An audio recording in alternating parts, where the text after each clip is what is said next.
Nefis taze fasulye turşumuzun yapımına hemen başlıyoruz. Burada 2 baş sarımsağım var.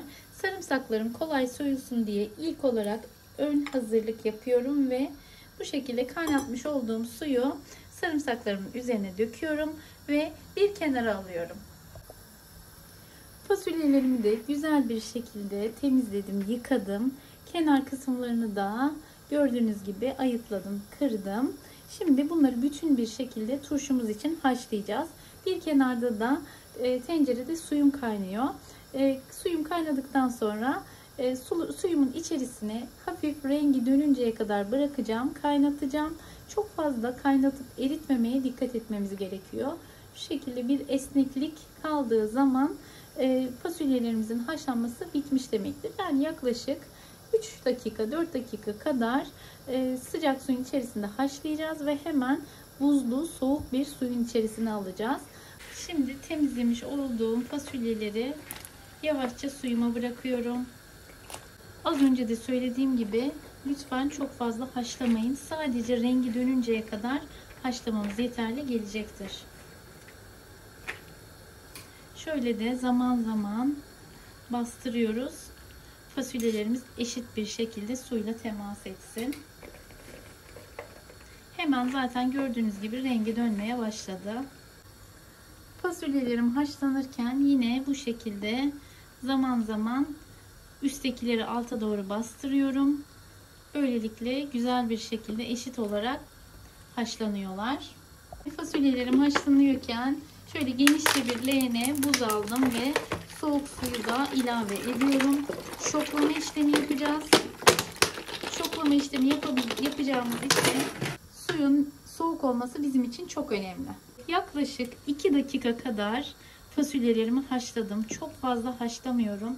Şöyle bir tanesini test edeceğim. Eğer olduysa gördüğünüz gibi esnek bir yapıya sahip oldu fasulyelerim. Şimdi hemen altını kapatıyorum ve hızlı bir şekilde soğuk suyuma aktarıyorum. Şu test çok önemli. Şu esnekliği fasulyelerimizin almış olması lazım. Şimdi hızlı bir şekilde fasulyelerimi şöyle gördüğünüz gibi soğuk suyun içerisine bırakıyorum. Bu şekilde soğuk suyun içerisinde yaklaşık 10 dakika kadar bekleyecek ve tamamen soğuyacak. Buzlu suyumuzun içerisine fasulyelerimizi aldık. Şimdi güzelce soğumalarını ve dinlenmelerini bekliyoruz. Gördüğünüz gibi esnek yapısı fasulyelerimizin bozulmadı. Buzlu su da onların bir anda çok güzel bir şekilde soğumalarını sağlıyor. 10 dakika beklettikten sonra kavanozlarımıza fasulyelerimizi dolduracağız. Fasulyelerimiz dinleniyorken biz de sarımsaklarımızı soyalım. Gördüğünüz gibi sıcak suyun etkisiyle sarımsaklar kabuklarından çok kolay bir şekilde çıkıyorlar. Sarımsaklarımızı da iri iri doğradık. Şöyle 7-8 tane olacak şekilde kavanozlarımın dibine sarımsaklarımdan atıyorum. Şöyle elimle güzel istifledikten sonra kavanozuma yerleştiriyorum. Bu şekilde dikey bir şekilde fasulyelerimizi kavanozumuza yerleştireceğiz. Şu şekilde güzelce dolduruyoruz. Şimdi ben bütün fasulyelerimi bu şekilde kavanozuma dolduracağım ve turşumun kurulumunu, içerisine katacağım malzemeleri de size tek tek anlatacağım. Birinci kavanozum bu şekilde bitti. Tabi üstlerine de dolduracağım. Fakat öncelikle şöyle ikinci kavanozumu da yavaş yavaş doldurmak istiyorum.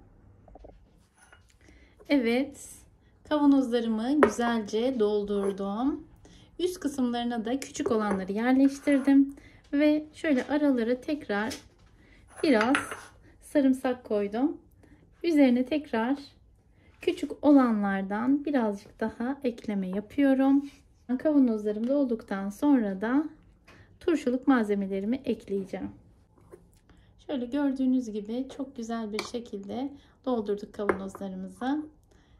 Şimdi turşuluk malzemelerimizi ekliyoruz. 1 çay kaşığı şekerimiz var. Şöyle yarım çay kaşığı limon tuzu kullanıyorum.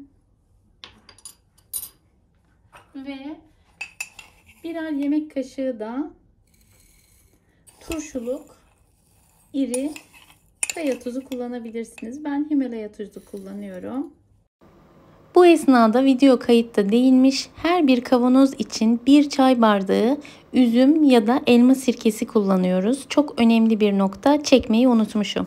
Şimdi turşumuza suyunu ekleyeceğiz. Suyumuzu da kaynamış içme suyu kullanmaya mutlaka özen gösterin. Çünkü içme suyu kullanmazsanız hem lezzetinde fark eder, turşumuzun suyunun rengi daha doğrusu biraz bulanık olur. Bu sebeple kesinlikle kaynatmış olduğunuz içme suyunu kullanmanızı öneriyorum. Şöyle fasulyelerimizin üzeri doluncaya kadar güzelce dolduruyoruz.